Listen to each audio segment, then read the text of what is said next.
ఇప్పుడు నార్మల్గా ఆహ్, రామ్ చరణ్, చిరంజీవి గారితో చేసావు నువ్వు. ఆయనతో మంచి క్లోజ్ అసోసియేషను. రామ్ చరణ్‌తో కూడా ఆల్రెడీ చేసావు. ఇప్పుడు మళ్ళీ చేస్తున్నావు. అసలు వీళ్ళిద్దరి మధ్యలో నీకు కనిపించే ఒక స్పష్టమైన డిఫరెన్స్ గాని, పోలిక గాని ఇద్దరిలో ఇదే నాకు తెలిసి పోలికలే ఉన్నాయి ఎక్కువ. అవునా? ఎక్కువ పోలికలే. అంతేనా? అంటే ఆర్టిస్టుల్ని చక్కగా చూసుకోవడం కానీ ఇది కానీ ఎక్కువ అంటే చాలా ఎలా ఉంటుందంటే ఇప్పుడు అన్నయ్యతో చేసినప్పుడు ఆయన కష్టపడే విధానం ఇవన్నీ కూడా చరణ్లో ఉంటాయి. కష్టపడే విధానం చరణ్లో ఉంది. ప్లస్ కామన్ ఏంటంటే చక్కగా ఇప్పుడు మామూలుగా చూసుకుంటే భోజనాల దగ్గర కానీ ఆర్టిస్టుని బాగా చూసుకోవడం కానీ ఫుడ్ అందరికీ చక్కగా బాగా వచ్చిందా లేదా బాగుంటుందా లేదా యూనిట్లో చూసుకోవడం ఇవన్నీ కూడా ఆయనకి ఉంది. చరణ్ కూడా same. Okay, same. Charan is అంటే అనేలాగా డిగ్నిఫైడ్, అంటే ఎక్కడ చాలా పెద్ద, చాలా మెచ్యూర్డ్ గాయ్. చాలా ఈజ్ వెరీ ఇంటెలిజెంట్, చాలా మెచ్యూర్డ్ గాయ్. స్టబ్బన్ చక్కగా నీట్గా ఉంటుంది. కానీ ఆర్టిస్టులు పలకరించే విధానం కానీ అందరినీ ఓన్ చేసుకోవడం కానీ ఇవన్నీ సూపర్గా. ఇప్పుడు అన్నయ్య సేమ్ ఇప్పుడు అన్నయ్య సెట్కి వెళ్తే కమెడియన్స్ కానీ వాళ్ళు అందరితో కలిసి ఒక భోజనం చేయడం చేస్తూ ఉంటారు. అందరిని దగ్గర తీసుకుని మాట్లాడుతూ ఉంటారు కూర్చొని. సేమ్ అదే చరణ్ కూడా. అవునా? చాలా ఇద్దరి మధ్యన ఎట్లా ఉంటుంది ఇంటిమసీ? చాలా బాగుంటుంది. అన్న అంటాడు. అవునా? చాలా మంది అంటే కొంతమంది అయితే యాక్చువల్గా బాబాయ్ అంటారు, అనవచ్చు కానీ బట్ నన్ను అన్న అంటారు. ఓకే, అన్న అనుకుంటూ ఈజ్ రెస్పెక్ట్ చాలా బాగా ఇస్తారు. ఎందుకంటే అన్న దగ్గర నుంచి వచ్చినప్పుడు చాలా రెస్పెక్ట్గా. అసలు బాగా ఇష్టంగా నీకు రామ్ చరణ్లో ఈ ఇష్యూ నాకు భలే ఇష్టం అని నీకు నాకేంటంటే decent, is very decent person. Stubborn and decent. ఆ డీసెన్సీ, ఆ హుందాతనం అది బాగా నచ్చుతుంది నాకు. ఓకే, ఆ హుందాతనం అనేది ఇప్పుడు నాకు తెలిసి కొంత ఏజ్లో కొంచెం ఒక రకంగా వేరే ఉంటుంది. అదే ఏజ్ అలాంటిది. కానీ ఆ ఏజ్లో కూడా ఈజ్ వెరీ మెచ్యూర్డ్ పర్సన్. ఆ మెచ్యూరిటీ లెవెల్స్ కానీ ఆ స్టబ్బనిటీ కానీ అవన్నీ నాకు బాగా నచ్చుతుంది. ఇప్పుడు మామూలుగా ఒక ఏడాది క్రితం కన్నా ఇంకో వచ్చే ఏడాది మనుషులు పెరుగుతూ ఉంటారు. అవును. ఇప్పుడు గోవింద్ అందరవాడలో చేసిన చరణ్కి ఇప్పుడు చరణ్కి డిఫరెన్స్ అనేది ఏంటంటే నాకు అప్పుడు ఎలాగున్నాడో ఇప్పుడు అలాగే ఉంది. ఇప్పుడు ఎలాగున్నాడో అప్పుడు అలాగే ఉన్నాడు. ట్రిపుల్ ఆర్ అంత పెద్ద సక్సెస్ ఇప్పుడు స్టార్ లెవెల్కి, ఇంటర్నేషనల్ స్టార్ లెవెల్కి హాలీవుడ్ వాళ్ళు వెళ్ళిపోయినా కూడా ఆ గర్వం కానీ ఇది కానీ ఆ కించిత్ ఇది కూడా లేదు. చాలా సింపుల్గా ఉంటాడు మామూలుగా. ఇప్పుడు బయట వాళ్ళకి చరణ్ అమ్మో అన్నట్టు ఉంటుంది కానీ బట్ సెట్కి వచ్చేసిన తర్వాత హీఈస్ వెరీ సింపుల్. ఎందుకంటే ఇంటర్నేషనల్ స్టార్ హాలీవుడ్ వాళ్ళే సినిమాలు చేయమని అడుగుతున్నారు పక్కన. లేదండి, ఇప్పుడు నేను అనేది ఏంటంటే ఇప్పుడు తారక్తో చేస్తున్నప్పుడు ఫస్ట్ సినిమా నేను తారక్తో చేస్తున్నాను. ఫస్ట్ టైం తారక్ కూడా నాకు ముందు నుంచి తెలుసు. నేను సినిమాలు చేయకపోయినా బిగినింగ్ నుంచి మా ర్యాప్ ఉంది. ఎలా? మేము ఫస్ట్ బిగినింగే మా ఇంటి పక్కన అక్కడ శ్రీనగర్ కాలనీలో ఉండేవాడు. ఇంకా హీరో అవ్వాలి అప్పుడు. అప్పుడు నుంచి తెలుసు నాకు. అప్పుడు ఆయన ఏంటంటే ఎనర్జీ లెవెల్స్ ఎక్కువ. టప మాట్లాడతా చక్కగా గోల చేస్తూ ఉంటాడు. అది ఇప్పటికి తగ్గల. అవునా? ఇప్పుడు అదే సరదా, అదే గోలగా ఉంటాం, ఒకసారి ఏడిపించడం ఈ టైప్లో. అంటే వాళ్ళు మారలా, యాజ్ ఇట్ ఈజ్ అలాగే ఉన్నారు. ఇమేజ్ పరంగా ఇమేజ్లు మారతాయి కానీ పర్సనాలిటీ మారలా. అదే మనుషులుగా అలాగే ఉన్నారు, పర్సనాలిటీ మారలా. అది నాకు బాగా. అదే ఇప్పుడున్న యంగర్ జనరేషన్లో అందరి హీరోలతో చేసావు కదా నువ్వు. ఆల్మోస్ట్ మహేష్ బాబుతో చేయలే, ప్రభాస్ వీళ్ళతో కొంతమందితో చేయలే. అంటే స్టార్ట్ అయింది కదా నాకు. చేద్దాం మొన్న అఖండతోనే కదా ప్రారంభం. అవును, మొన్న కదా సెకండ్ ఇన్నింగ్స్. అంతే, సెకండ్ ఇన్నింగ్స్ కదా. అంతే, సెకండ్ ఇన్నింగ్స్ లాగా ఇది బోనస్ అనుకుంటాం. అంతే, బోనస్ కరెక్ట్. ఇది ఈ వర్డ్ కరెక్ట్, బోనస్. ఎందుకంటే ఊహించని మలుపు. అదేంటి నా మెంటాలిటీలో ఏంటంటే నేను ఇండస్ట్రీలో ఉండాలి అనేది మెంటాలిటీ ఉంది కాబట్టి నేను ఇమేజెస్ కానీ వాటికి పోకుండా చక్కగా మనం ఉన్న దాంట్లో హ్యాపీ ఫ్యామిలీ సెటప్ లాగా వెళ్తున్నాం అంతే. ఎవరు అడిగినా అంటే మహేష్ బాబుతో ప్రభాస్ ఇంతవరకు ఛాన్సులు రాలేదా? ఇప్పుడే వచ్చి మిస్ అయ్యాయా? లేదు, రాలా. ఎప్పుడు అనుకోలేదు. అంటే తారక్తో నేను అనుకోలేదు, ఎక్స్పెక్ట్ చేయలే. ఇప్పుడు దేవరాలో తారక్తో వచ్చింది అవకాశం. అలాగే చూసి ఇవి కూడా ఎప్పుడన్నా వస్తాయి, చూద్దాం. మంచిగా తప్పకుండా వస్తాయి. ఎందుకంటే అసలు బేసిక్గా నాకు ఎప్పుడు ఒక డౌట్, నేను మనం రాసే టైంలో రైటింగ్ జర్నలిజం టైంలో కూడా అడగలేదు నిన్ను. అసలు నువ్వు ఇండస్ట్రీకి రావడానికి మీ ఫ్యామిలీలో ఎవరైనా సినిమా ఇండస్ట్రీకి సంబంధించిన వాళ్ళు ఉన్నారా? ఎవ్వరు లేరు అసలు. మేము ఎందుకంటే నేను పుట్టి పెరిగింది కర్ణాటకలో, అసలు నాకు టచ్చే లేదు ఎవరు. నా రిలేటివ్స్లో కూడా ఎవరు లేరు, ఎవ్వరు అసలు ఏం తెలీదు. ఓకే, మీదేంటి వ్యవసాయ కుటుంబమా? వ్యవసాయ కుటుంబం, రైతు కుటుంబం. ఓకే. ఫాదర్ నాన్నళ్ళు అప్పట్లో లాంగ్ బ్యాక్ అక్కడికి వెళ్ళిపోయి సెటిల్ అయ్యారు అనమాట, కర్ణాటకకి వెళ్ళి. నేను పుట్టింది అక్కడే, బ్రదరు నా తమ్ముడు అందరూ అక్కడే, నేను అక్కడే పుట్టాను. నేను పుట్టక ముందు ఒక 20 సంవత్సరాల క్రితం వెళ్ళిపోయాడు. కారణం అదే వ్యవసాయం. అప్పట్లో తుంగభద్ర మొత్తం తెలుగు వాళ్ళందరూ ఇక్కడ నుంచి ఇక్కడ అమ్ముకుంటే అక్కడ ఒక 5 ఎకరాలు 6 ఎకరాలు 10 ఎకరాలు 20 ఎకరాలు అట్లా వచ్చాయి. అలా ఇక్కడ ఇచ్చేసేసి అక్కడికి, ఎందుకంటే అగ్రికల్చరల్ రైతు కుటుంబం ఎలా ఉంటుందంటే ఎక్కడ నీళ్లు ఉంటే అక్కడికి వీళ్ళు వెళ్ళిపోతూ ఉంటారు మన తెలుగు వాళ్ళు. అవును, తెలుగు వాళ్ళు ఉన్న గొప్పదనం ఏంటంటే వ్యవసాయం ఎక్కడ ఉంటే వాళ్ళు అక్కడ ఉంటారు. అది కర్ణాటకలో మేమనే కాదు, చాలా మొత్తం తెలుగు వాళ్ళే ఉంటారు చాలామంది, అంతా మైగ్రేటెడ్. ఓకే, ఎందుకంటే వ్యవసాయం మీద అంత ఇష్టం వాళ్ళకి. అది మరి అదే జీవనాధారం కదా. జీవనాధారం ఫస్ట్ బిగినింగ్లో ఏముండేది, అంతే కదా, బిజినెస్ కాదు కదా. ఎవరన్నా సరే ఎవరి హిస్టరీ తీసుకున్నా అసలు మొత్తం టోటల్గా ఇండియావే వ్యవసాయ ఆధారితమైన దేశం. అంతేగా ఎవరైనా అక్కడి నుంచి వచ్చిన వాళ్ళే. తర్వాత బిజినెస్ సెటిల్ ఇండస్ట్రీలు ఫ్యాక్టరీలు తర్వాత వచ్చినాయి. తర్వాత ఫస్ట్ లో ఎవరైనా రైతు కుటుంబం నుంచి వచ్చిన, అలాగే నేను రైతు కుటుంబం నుంచి వచ్చినండి, రైతు బిడ్డ. నేను నాన్నకి సాయపడేవాడిని, నాగలి గట్ట అన్ని పట్టుకుని ఎడ్లు తోలటం ఇవన్నీ మొత్తం అన్ని వచ్చు. అవునా? ఓకే. వ్యవసాయం అక్కడికి వెళ్ళి కాపలాగా ఉంటాయి కదా, దాంట్లో పడుకోవడం, కలం అంటారు, కలం, వాటిల్లో నైట్లు మేము పడుకోవడం, నాన్నకి సపోర్ట్గా ఉండడం అన్నీ చేసేవాడు అనమాట. ఓకే. ఒక పక్కన చదువుకుంటూనే నైట్లు కాపలాకి వెళ్ళేవాడు. Very nice. సో అదొక లైఫ్. ఎన్నాళ్ళది? ఏది? డిగ్రీ వరకు మన వ్యవసాయం ఉండేది అక్కడ నాన్నకి. ఓకే. తర్వాత నేను ఇండస్ట్రీకి వచ్చాను, తమ్ముడేమో అమెరికా వెళ్ళిపోయాడు, అక్క అక్కడ సెటిల్ అయిపోయింది. మాదంతా ఏంటంటే కరెక్ట్గా నేను ఇండస్ట్రీకి వచ్చినప్పుడు మొత్తం మా అకౌంట్ 0 అక్కడ. అవునా? కరెక్ట్గా నేను ఇండస్ట్రీకి ఎంటర్, తమ్ముడేమో అమెరికా వెళ్ళిపోయాడు, అక్కడ ఎంఎస్ దాంట్లో వెళ్ళిపోయాడు. ఆ టైంకి మొత్తం అంతా ఫాదరు మా ఇక చదువులు కానీ వాటికి కానీ వీటికి కానీ అన్నిట్లో చేసి మొత్తం 0కి అయిపోయాం. మళ్ళీ అక్కడి నుంచి మనం స్టార్ట్ అయ్యాం. అవునా?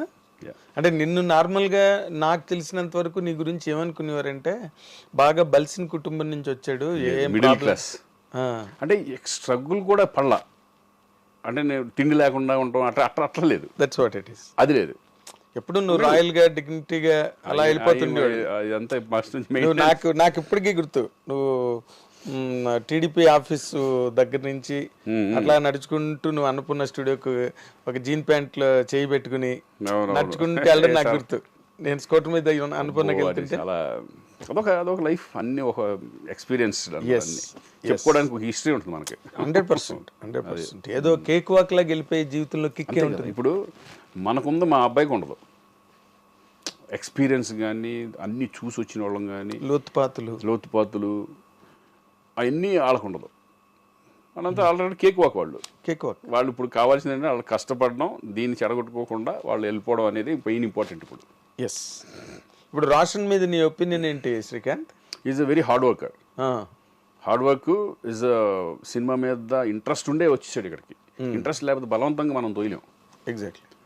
వాడు లీ స్ట్రాస్బర్గ్ వెళ్ళి అక్కడ డిప్లొమా చేశాడు, యాక్టింగ్ డిప్లొమా చేశాడు. అలాగే బాంబేలో ఒక దబాంగ్ 3 అని చెప్పి సల్మాన్ ఖాన్ది, ప్రభుదేవ డైరెక్షన్, 1 year అసిస్టెంట్ డైరెక్టర్గా వెళ్ళి ఫుల్ ఫిల్మ్ అసిస్టెంట్ అక్కడే ఉండి, బాంబేలోనే ఉండి అసిస్టెంట్ డైరెక్టర్గా ఫినిష్ చేసుకున్నాడు. ఆ ఎక్స్పీరియన్స్ కూడా వాడు మొత్తం అంతా తెలుస్తుంది, గ్రౌండ్ అంతా తెలుస్తుంది కదా. అవును. అది కావాలని వాడు కోరుకుంటేనే పంపించాను నేను కూడా. అది కూడా ఓకే. నీ ప్రోద్బలం ఏం లేదు, మనది కానీ ఊహది కానీ ఏమి లేవు. అది మనకు తెలియదు. నువ్వు వెళ్ళు అసిస్టెంట్ డైరెక్టర్ అనలేదు. వాడు నాన్న నేను ఇది చేయాలనుకుంటున్నాను, నేను ఇట్లా అనేప్పటికీ అప్పుడు ప్రభుదేవ బాగా తెలుసు కదా, అక్కడ హిందీలో ఫుల్ బిజీగా ఉన్నాడు కదా. ఒకసారి మాట్లాడే ఇంట్లో, సూపర్ ఐడియా, పంపించేసే, నో ప్రాబ్లం అన్నాడు. పెట్టేసాం అన్నమాట. ఓకే. అందుకేంటంటే సినిమా మీద ప్యాషన్ ఉన్నాడు, బాగా కష్టపడతాడు, సినిమా మీద ప్యాషన్. ఇక నెక్స్ట్ ఏంటంటే ప్లానింగ్, ఇంకా మనకు తెలియదు ఏముంది, ఇండస్ట్రీ టైటిల్ తోనే మళ్ళీ సినిమా రావడం. అక్కడ నుంచి ఇప్పుడు నెక్స్ట్ ఇప్పుడు వృషభ అని జరుగుతుంది, మోహన్ లాల్ అండ్ రోషన్ది. ఇప్పుడు అది రన్నింగ్లో ఉంది. మార్చి నుంచి మన స్వప్న వాళ్ళది స్టార్ట్ అయిపోతుంది, Vyjayanthi Vyjayanthi movies. Very good. Main అది మంచి రెండు డిఫరెంట్ సబ్జెక్ట్స్ పడడం పెద్ద రేంజ్లో. అవునా? ఇంకా దాని తర్వాత ఇంకా ఆడు ఎంత నిలబెట్టుకుంటాడు, ఎంత కష్టపడతాడు అనేది ఆడి మీద వెళ్ళిపోతా ఉంటుంది. ఓకే. అంటే ఇన్ జనరల్గా ఫ్యామిలీ లైఫ్ పాయింట్ ఆఫ్ వ్యూకి వస్తే, బికాజ్ ఐ నో మీరిద్దరు లవ్లో పడడం, మీ ఇద్దరు మ్యారేజ్ చేసుకునే ప్రపోజల్ రావడం, ఇవన్నీ నాకు తెలుసా వాతావరణం. మీ అందరూ ఫస్ట్ నుంచి మీ అంత ఫాలో అవుతూ ఉంటారు కదా. మా కళ్ళు సీనియర్ మోస్ట్ జర్నలిస్టులు మీరంతా. మా కళ్ళు ఎదురుగుండా జరిగింది. మ్యారేజ్ అయిన తర్వాత తను సడన్ గా స్టాప్ చేసి, అంతే మ్యారేజ్ అవడంతోనే ఇంకా లేదు, ఇంకా అప్పుడు అన్ని ఫినిష్ చేసింది. నాకు గుర్తున్నాయి అవన్నీ. మ్యారేజ్ అయిన తర్వాత అసలు మీ ఫ్యామిలీ లైఫ్ ఎట్లా నడిచింది శ్రీకాంత్? వెరీ హ్యాపీగా. అంటే ఏముంది, మీరు చూస్తూనే ఉన్నారుగా. అవును. ఇక పిల్లలు, ఇక తర్వాత అలా అలా అలా హ్యాపీ లైఫ్ అలా హ్యాపీగా వెళ్తా ఉంది. అంటే నాకు ఫ్యామిలీ టెన్షన్ లేదు. అదేలే. ఎప్పుడు అంటే తను ఏ రోజున కెరీర్ వదులుకున్నానని రిగ్రెట్ అయిన ఇంటర్వ్యూస్ రమ్మంటే నేను రానట్టు. ఇప్పుడు ఇంటర్వ్యూ అడుగుతున్నారు, నాకు చెప్పలేకపోతున్నానంటే మీరు చేసుకున్నాను. ఇంకా తను ఇంకేంటంటే ఇంకా ఈ పిల్లలు, ఈ పెంపకం, మంచి చెడు. అంటే అది అసలు యాక్చువల్గా చెప్పాలంటే అది చాలా పెద్ద ఫుల్ టైం జాబ్ అది. అవును, 24 hours. మనదేముంటుంది ఇక్కడ, షూటింగ్ ఉన్న రోజు హ్యాపీ, షూటింగ్ లేకపోతే మనం ఇక్కడ కూర్చొని టీవీలు చూస్తాం, అవి చూస్తాం, ఇది చూస్తాం, కబుర్లు, ఫ్రెండ్స్. బట్ అది మాత్రం ఉండేది కదా ఇంట్లో. ఒక లేకపోతే అసలు నడను కూడా నడవదు. ప్రతి దాని మీద కంట్రోల్ ఉండాలి, కమాండ్ ఉండాలి. ఇప్పుడు వాళ్ళు పెద్దవాళ్ళు అయిపోయిన తర్వాత పెద్ద రెస్పాన్సిబిలిటీ తక్కువ ఉంటాయి. పెళ్ళిళ్ళు అయిపోయిన తర్వాత, అవును, పెళ్ళి అయ్యే వరకు వాళ్ళే చూసుకున్నారు. మొత్తం 3 పిల్లల్ని మెయింటైన్ చేయడం అంటే, అవును, చూసుకోవడం అంటే అంత ఈజీ కదా అది. అవును, 3 లైఫ్లు, 3 పిల్లలు అంటే. అసలు పాప గురించి. పాప ఏమో ఇప్పుడు కెనడాలో చదువుతుంది, Vancouver UBC, university of British Columbia. Okay. దాంట్లో మార్కెటింగ్ ఇది చేస్తాం అన్నమాట. ఎంబీఏ. ఓకే. అక్కడ ఎంబీఏ వేరే అంటారు, ఎంబీఏ అనరు, but equivalent under graduation, equivalent qualification అంతే. బీబీఎం లాగా. అదే ఆ పాప ఇంకా అక్కడే సెటిల్ అయిపోతుందేమో కదా. అక్కడ ఇంట్రెస్ట్ లేదు సెటిల్ అవ్వాలని, బట్ 4 years ఎడ్యుకేషన్ బాగా చదువుతుందన్న. ఓకే. Rank student. ఓకే. అంటే కంపారిటివ్గా రోషన్ కన్నా తను బెటర్ స్టూడెంట్ అంట. ఎస్, రోషన్ కంటే బాగా చదువుద్ది. ఇద్దరు బాగా చదువుతారు, మూడోవాడు కూడా బాగా చదువుతాడు. ఓకే. రోషన్ అంటే మిడిల్, అంటే అటు బాగా చదవడం అంటలేదు, బాగా చదువుతాడు అంటలేదు. అదే తను సినిమా మెటీరియల్ 70 అట్ట సినిమా మెటీరియల్. స్పోర్ట్స్ ఎక్కువ ఇంట్రెస్ట్ వాడికి, సేమ్ నాలాగా. ఓకే. నువ్వు క్రికెట్ ఇష్టం కదా? క్రికెట్ అన్ని గేమ్స్ ఆడేవాడు కాలేజ్లో. అవునా? కాలేజ్లో, స్కూల్లో కానీ ఐఎమ్ ఛాంపియన్ ఆఫ్ చాలా. డిస్కస్లో కానీ, షార్ట్ పుట్ కానీ, కబడ్డీ ఆడేవాడిని, బ్యాడ్మింటన్ అనేది ఉండేది. కానీ ఇప్పుడు మనకి సోషల్ మీడియా వచ్చిన తర్వాత Srikanth, with all due regards to you, ఏంటంటో కొన్ని ఎక్కడి నుంచి జనరేట్ అవుతాయో ఆ న్యూస్లు మాకే షాకింగ్ గా ఉంటుంది. ఎందుకంటే 24 గంటలు ఈ మధ్యకాలంలో వచ్చింది కదా మా ఇద్దరికి డైవర్స్ అని. That's what I'm saying. 24 గంటలు మేము ఇండస్ట్రీలో తిరుగుతాం కదా. అవునవును. ఎక్కడి నుంచి వచ్చిద్దిరా ఈ న్యూస్ అసలు? నేను అదే అన్నా, ఒకవేళ నిజంగా ఉంటే ఇంతమంది మనకు ఎప్పుడు రెగ్యులర్గా ఉన్న ప్రభు కానీ, మీరు కానీ, ఇప్పుడు వీళ్ళందరూ రెగ్యులర్ ఉన్న వాళ్ళు అడిగితే చెప్పేస్తారు కదా. ఒకవేళ ఏమైనా డౌట్ ఉంటే నాకే ఫోన్ చేసి అడుగుతారు కదా, మీరు ఏంటి ఇట్లా వచ్చింది నిజమా, అప్పుడు ఫోన్ చేయించి అమ్మ ఏదో అంటున్నారు చూడని. ఇదే జరిగింది మొన్న. ఓకే. న్యూస్ మేము ఇద్దరం అక్కడికి వెళ్తున్నాం, అరుణాచలం వెళ్తున్నాం. అరుణాచలం వెళ్ళేటప్పుడు ఈ న్యూస్ ఇదైపోయింది. ఓహా, శ్రీకాంత్ మధ్యలో అడ్డుగోడలు అంతే. ఏదేదో ఇంకా వాళ్ళ ఇష్టం, త్వరలోనే విడాకులు, వాళ్ళ అడ్డింగ్లు వాళ్ళే ఇంకా చేసి నాయన ఇదేంటంటే ఇద్దరు కూర్చొని మాట్లాడుకుని ప్రభుకి ఫోన్ చేసాం. ప్రభు ఏంటి ప్రభు అంటే, అవును ఏంటి మొత్తం వచ్చేస్తుందంటే నువ్వు ఖండించిన ఒక ఏదో రాసి పెట్టేసి ఇద్దరు ఏది వీడియో కాల్ చేసి ఇద్దరు నవ్వుకుంటా, ఏమైనా ఇద్దరు పక్కన ఉన్నావా, టెంపుల్కి వెళ్తున్నావా అని చెప్పుకోవాల్సి వచ్చామని అన్న. మళ్ళీ దానికి ఒకటి కేసులు పెట్టమన్నారు. మనకు అనవసరం కేసులు అన్నీ వేస్ట్, ఎందుకంటే వస్తూ ఉంటాయి, దాన్ని వాళ్ళే తెలుసుకుంటారు, అయిపోయిందిగా. కాకపోతే ఏంటంటే మీరు పెళ్లి అయిపోయి ఎన్నో సంవత్సరాలు 3 పిల్లలు పెట్టి ఇంకేంటి ముసలాళ్ళు అయిపోయే టైంలో ఈ టైంలో ఏముంటాయి, ఇంకా బిగినింగ్ లోనే లేవు మాకు. అదే ఇప్పుడే ఉంటాయి. పాపం తను మ్యారేజ్ అయింది, నువ్వు ఇందాక అన్నట్టుగా అప్పుడు సినిమాలు మేము ఫాలో అవుతున్నాం కదా, సినిమాలన్నీ వరుసగా కంప్లీట్ చేసుకుంటూ ఒకటి అవునవును తప్పని మ్యారేజ్ అయింది. She called it a day, ఇంకా నో సినిమాస్, నో ఫిల్మ్స్. ఇప్పుడు మా అత్తమ్మ వాళ్ళు మాతో ఉంటారు, మేమే మొత్తం అంతా. ఇక మా అమ్మ ఉంటుంది, ఇప్పుడు మా నాన్న లేదు కాబట్టి. అవును. వాళ్ళ మదర్ ఫాదర్ మేమే అంత చక్కగా నీట్గా చూసుకోవడం. ఒకవేళ మేము ఎక్కడికి వెళ్ళినా వాళ్ళ ఇంట్లో ఉండి పిల్లల్ని పెద్ద దిక్కుగా వాళ్ళిద్దరు ఇప్పుడు. Very nice, very nice. So మీకు ఇలాంటి మధ్యలో జోల్ట్ న్యూస్లు మీకు కామెడీగా ఉంటాయేమో. కామెడీ ఒకసారి అయితే నేను అవుట్డోర్లో షూటింగ్లో ఉన్నా, ఇంట్లో చాలా కంగారు పడిపోయారు. ఏంటి యాక్సిడెంట్ అయిపోయింది, శ్రీకాంత్కి చనిపోయాడు అది అని చెప్పేసి వచ్చేసింది తప్పన చేసి. కంగారు పడితే నా ఫోన్ ఏంటంటే సైలెంట్లో ఉంటుంది ఎప్పుడు, అది ఎత్తపోయేపటికి ఫుల్ కంగారు పడిపోయి వేరే వాళ్ళు ఫోన్ చేసి అర్జెంట్ చేస్తానని చెప్పి ఈ టైప్లో కంగారు పడిపోయి చేశారు. ఈ అబ్బాయి ఎవడో చెప్పాడమ్మా నేను శుభ్రంగా ప్రశాంతంగా షూటింగ్ చేసుకుంటున్నాను, దాన్ని మళ్ళీ ఖండించాల్సిన అవసరం వచ్చింది. అదేలే. ఇప్పుడు అలాగే సుబ్బలేఖ సుధాకర్ గారికి చాలా మంది చంపేశారు.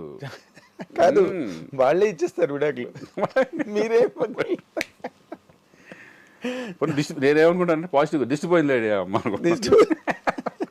దిష్టే పోయింది, ఏదో మధ్యలో ఇటువంటి అర్థం. అదేలే, అప్పుడు లైవ్ లైట్లో ఉంటాం.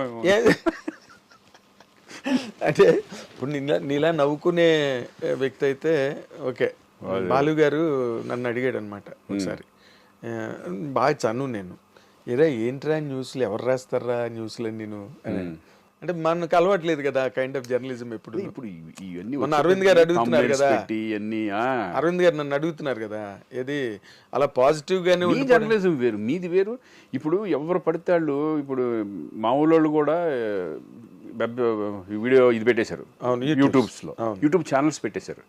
వాళ్ళు ఇష్టం ఇంకా అది ఎవరు రాస్తున్నారు ఏంటనేది వాళ్ళకి ఏదో రాసుకుంటే పోతున్నారు. అంటే వాళ్ళు పెంచుకోవడానికి మిమ్మల్ని వాడుకోవడం మీ పాపులారిటీ అంతే కదా. శ్రీకాంత్ కి ఓకే విడాకులు అంటే అందరూ ఏంటి చూస్తారు కదా, తెగ చూసారు, అది భయంకరంగా వెళ్ళిపోయింది ఎక్కడికో, మరి వాడికి డబ్బులు వస్తాయి. మొన్న అలాగే చిరంజీవి గారు వరుణ్ తేజ్ ఫంక్షన్ లో డాన్స్ చేస్తే అది ఎక్కడో చెయ్యి తగిలిందని దాని మీద రచ్చ అయిపోయింది యూట్యూబ్ లో. అసలు మొన్న ఇట్లాగే కొన్ని వస్తాయి ఉంటారు, బయటికి వెళ్ళి ఏమైనా చేయాలన్నా గబుక్కునే వెళ్ళిపోతా ఉంటుంది. అది ఎక్కడి నుంచి లీక్ అవుతాయో తెలియదు కానీ ఎక్కడ పడతారు వాళ్ళు, అందులో చాలా జాగ్రత్తగా ఉండాలి. అసలు చాలా ఇదివరకు ఇట్లాగా ఫ్రీగా ఉన్నామన్నా ఎక్కడికన్నా మన ఇష్టం సరదాగా వెళ్దామన్నా కూడా కుదరదు. ఆ రిస్ట్రిక్షన్ ఫీల్ అవుతున్నావు నువ్వు? డెఫినెట్గా. అంటే అంటే నేననేది కొంచెం విగ్రస్గానే వెళ్తాను సరదాగా. థియేటర్కి వెళ్ళిపోతా, ఏమైనా షాపింగ్ అయితే కనుక షాపింగ్కి వెళ్ళిపోతాను. నేను పట్టించుకో జనరల్గా వెళ్ళిపోతాను, అదే జనరల్ సిటిజన్ లాగా వెళ్ళిపోతాను అంతే. అది పెద్ద నేను పెట్టుకోను. నాకు ఎక్కువ అప్పుడు హైదరాబాద్ అనేది ఎక్కడికో మెట్రోపాలిటన్ సిటీకి వెళ్ళిపోయింది. ఎక్కడికో వరల్డ్ ఎవరో వచ్చి కూడా డిస్టర్బ్ ఎవరో అయిపోయింది. ఎవరి కాళ్ళు చాలా డీసెంట్గానే ఉండే 10 మంది ఉంటే ఒక 2-3 ఫోటోలు దిగుతారు అంతే. అంతకంటే ఏముండదు, డిస్టర్బెన్స్ ఉండదు.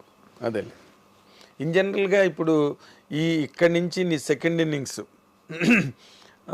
నీ క్యారెక్టర్లు, పెద్ద సినిమాలు, పెద్ద ప్రాజెక్టులు, పెద్ద డైరెక్టర్లు, తెలుగు సినిమా డైమెన్షన్ కూడా మారిపోయింది. అవునవునవును. నువ్వు అప్పుడు చేసినప్పుడు ఎలాగా చిన్న చిత్తకారు నిర్మాతలు, కొత్త డైరెక్టర్, కార్పొరేట్ స్టైల్ అయిపోయింది మొత్తం. ఇప్పుడు అంతా కార్పొరేట్ స్టైల్ అయిపోయింది. ఈ డిఫరెన్స్ నీకు ఎలా అనిపిస్తున్నది శ్రీకాంత్? అంటే మారింది అంతే. ఇంకా మనం ఇప్పుడు ఇదివరకు క్యారవాన్స్ లేవు, తర్వాత క్యారవాన్స్ వచ్చినాయి. అలాగే ఇప్పుడు ఇదివరకు ఏమో ఫిల్మ్ రీల్ ఉండేది, ఇప్పుడు డిజిటల్ అయిపోయింది. ఇట్లా మార్పు అనేది, డెవలప్మెంట్ అనేది 100% బెటరే కదా. ఇప్పుడు ఇదివరకు మనకి కలెక్షన్స్ వైజ్ లెక్కేసుకుంటే అప్పుడు తక్కువ ఉండే కదా, ఇప్పుడు పెరిగింది.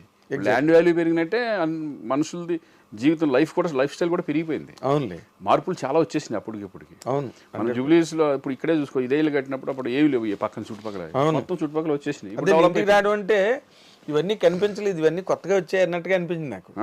అవును, లోపలికి ఉండి అప్పుడు ఇది ఓపెన్ గా కనిపించేది ఇల్లు. రోడ్డు ఎలా ఉండే, సింగిల్ రోడ్డు, మట్టి రోడ్లు అప్పట్లో. అవును, మరి డెవలప్మెంట్ అట్లా వచ్చినట్టు సినిమా ఇండస్ట్రీ కూడా అలా మారుతా పెరుగుతా ఈ రోజు మన ఇంటర్నేషనల్ స్టాండర్డ్కి వెళ్ళిపోయింది తెలుగు ఇండస్ట్రీ అనేది. ఒకప్పుడు హిందీ సినిమా ఉండేది, హిందీనే పెద్ద, అసలు హిందీ వాళ్ళు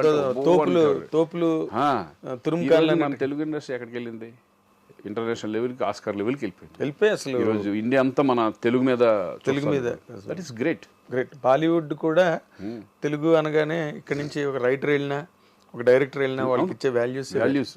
ఎందుకు నేను కర్ణాటక మొన్న వెళ్ళి చేశాను కదా, మన తెలుగు వాళ్ళు అంటే ఎంత రెస్పెక్ట్ అంటే, తెలుగు ఇండస్ట్రీ పీపుల్ అంటే అంత రెస్పెక్ట్.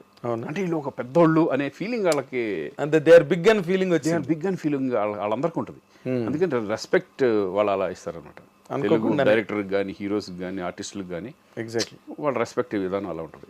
మన అదృష్టం తెలుగు వాడిగా పుట్టినందుకు, మనం తెలుగు ఇండస్ట్రీలో ఉన్నందుకు నిజంగా ఒక రకంగా లక్ దేవుడు రాసి పెట్టిందంటే. 100%. ఎన్టీ రామారావు తర్వాత చిరంజీవి గారు వాళ్ళందరూ కూడా నేషనల్ లెవెల్లో ఇప్పుడు తర్వాత కదా మనకి హిందీ సినిమాలు కానీ, ముందు అసలు ఎక్స్పెరిమెంట్ చేసింది ప్రతిబంధ చిరంజీవి గారు కదా. అవును, ఫస్ట్ బ్రేక్ త్రూ బాలీవుడ్లో. అది అలా ఆ రేంజ్కి తీసుకెళ్లారు ఇప్పుడున్న జనరేషన్. ఇప్పుడు నువ్వు సినిమాలే తప్ప, సినిమాలు ఒక్కటేనా నీకు ఇంకా వేరే ఇతరత్ర వ్యాపారాలు ఏమీ లేవు? ఓకే, ఓన్లీ సినిమా అంతే. ఇక ల్యాండ్ అంటే సినిమాలు పెట్టిన ల్యాండ్లు ఉంటాయి కదా మనకి, ల్యాండ్ అంతే తప్పితే వేరే బిజినెస్ లేదు నాకు. ఓకే, రియల్ ఎస్టేట్ అని బిజినెస్ ఏం లేదు, నీ ల్యాండ్స్ నువ్వు చూసుకోవడమే అంతే. ఓకే, అంతే తప్పితే మనకి వేరే ఏం లేదు, అంటే only cinema cinema cinema. Okay okay. In జనరల్గా నువ్వు షూటింగ్ లేదనుకో ఫర్ ఎగ్జాంపుల్, అంటే ఫ్రెండ్స్తో వెళ్ళిపోవడం బయటకి, ఇంట్లో వంట వరపు అలాంటివి ఏమైనా చేస్తుంటావా? వంట వరపులు ఏమి చేయను. అంతేనా? అసలు తెలియదు నాకు. కాఫీ పెట్టుకోవడం కూడా రాదేమో నీకు? రాదు. అవునా? బంగారం. కాఫీ పెట్టంటే అన్ని రెడీ చేస్తే పెడతా, అబ్బా అది ఎక్కడుందో తెలీదు. అదే నేను ఇప్పుడు ఇవాళ మార్నింగ్ అనుకున్న పొద్దున తను వేరే పని మీద వెళ్ళిపోయింది, పూజ ఏదో ఉందని, కాఫీ తాగాలి, చూస్తే ఏమి లేవు, ఎక్కడుంటాయో తెలీదు. అంత దాంట్లో ఎక్కడ ఎదుగుతుందో, ఎక్కడ పెట్టారు అనేప్పటికి మా వాడు వచ్చాడు, అసిస్టెంట్ వచ్చాడు, రే కాఫీ బెటర్ అంటే ఆడు పెట్టాడు. అలా అంతే. అంటే షూటింగ్స్ ఇంకా నాకు షూటింగ్ లేదు అనుకుంటే ఎక్కువ నేను మన సినిమాలు చూస్తాను, క్రికెట్ చూస్తాను, ఏదో ఒక రకంగా ఫ్రెండ్స్తో గడుపుతూ ఉంటాను ఇక్కడ. అదేలే, అది మా ఇంట్లోనే, ఎక్కడికి వెళ్ళను బయటికి. వేరే ఏ ప్లేసెస్కి క్లబ్బులు అలవాట్లు లేవు. పబ్బులు క్లబ్బులు ఇప్పుడు క్లబ్బులు వెళ్తూ కొడతారు, ఏదైనా ఫంక్షన్ ఉంటే సరదాగా వెళ్తాం. కానీ బిగినింగ్ డేస్ లో కూడా లేదు అసలు. అదే మొదటి కూడా లేదు కదా నీకు. మొదటి నుంచి కూడా ఉన్నవాడికి ఏజ్ పెద్ద ప్రాబ్లం కాదు, ఏ ఏజ్ లోనే వెళ్ళిపోతారు పబ్కి వెళ్ళొచ్చు. బట్ ఎందుకంటే ఫస్ట్ నుంచి కూడా అలవాట్లేదు నీకు. ఎప్పుడన్నా వెళ్ళాలంటే ఏదన్నా వాళ్ళ ఏదో బర్త్డే పార్టీలకి పిలుస్తూ ఉంటారు కదా, అదే అక్కడ పెట్టినప్పుడు అలా వెళ్తాం తప్పితే నేను మామూలుగా అసలు వెళ్ళను, ఇంట్లోనే ఏదన్నా. అదేలే. ఇప్పుడు నార్మల్గా వైఫ్ అండ్ హస్బెండ్ అన్న తర్వాత ఏదో ఒక చిన్న విషయానికో పెద్ద విషయానికో ఏదో చిన్న డిఫరెన్స్ ఆఫ్ ఒపీనియన్లు, చిన్న కీచులాట్లు, గిల్లి కజ్జాలు, ఇవన్నీ కామన్ లేకుండా అసలు కామన్ లైఫే లేదు కదా. ఇప్పుడు నార్మల్గా నువ్వు ఒక వైఫ్గా నువ్వు తనలో నీకు బాగా నచ్చిన అంశం ఏంటి? అంటే ఒక మనిషిని చూడగానే మనకు ఒక ఇంప్రెషన్. ఇందాక నువ్వు రామ్ చరణ్ గురించి చెప్పావు. అవునవును. తన డీసెన్సీ అంటే నాకు చాలా ఇష్టం. అవునవును. అలాగే అసలు ఊహలో నీకు కనిపించే ప్లస్ పాయింట్లు ఏంటి నాళ్ళ ఈ వెడ్లాక్ లైఫ్లో? తను ఫ్యామిలీ గురించి బాగా కేర్ తీసుకుంటుంది. అంటే ఫ్యామిలీ అంటే అన్ని తనే చూసుకుంటుంది, కేర్ తీసుకుంటుంది. తను ఏంటంటే ఎప్పుడు ఈ ఫ్రెండ్స్ వచ్చినా ఎవరు వచ్చినా ఇక్కడ వండి పెట్టడం కానీ ఈ కానీ అవి కానీ అసలు ఏది తీసుకోవడం అటువంటిది అవన్నీ ఏముండదు. పేషెన్స్ ఎక్కువ. ఎందుకంటే మా ఇంట్లో ఎవ్రీడే 3-4 ఎక్స్ట్రా ఉంటుంది. ఓకే, వాళ్ళు వచ్చినా రాకపోయినా. ఓకే, ఇప్పుడు మధ్యాహ్నం మా ఫ్రెండ్స్ వస్తారు కదా, ఇక్కడ భోజనం రెడీగా ఉంటుంది, భోజనం చేసేస్తాం. ఈవినింగ్ పొద్దున కంటిన్యూ, అది అసలు తీసుకోవడం లేదు. ఓకే, ఒకసారి తనే అడిగి ఏమంటే ఈరోజు మటన్ చేయమంటారు, ఎవరెవరు వస్తున్నారు అంటుంది. వెజిటేరియన్ వాళ్ళు ఎక్కువ ఉన్నారు నా పక్కన, ఎక్కువ వాళ్ళు ఉంటారు. వెజిటేరియన్ ఫ్రెండ్స్ ఉంటారు ఎక్కువ. అదేలే, ఇంకెవరు మెంటాలిటీ వెజిటేరియన్ మెంటాలిటీ అందుకని. అవును, నేను ఎక్కువ వెజ్ తింటా, నాన్ వెజ్ తక్కువ. ఒరిజినల్ కూడా తక్కువ. ఒరిజినల్ మెంటాలిటీ నీదంతా వెజిటేరియన్ మెంటాలిటీ. అదే నాన్ వెజిటేరియన్ ర్యాష్ గా ఉండడం అది అలా ఉండదు. మనకి నీలోని బాగా ఊహ ముందు వేరేలే. తన్నాడు కదా, నేను అడుగుతుంది కాదు.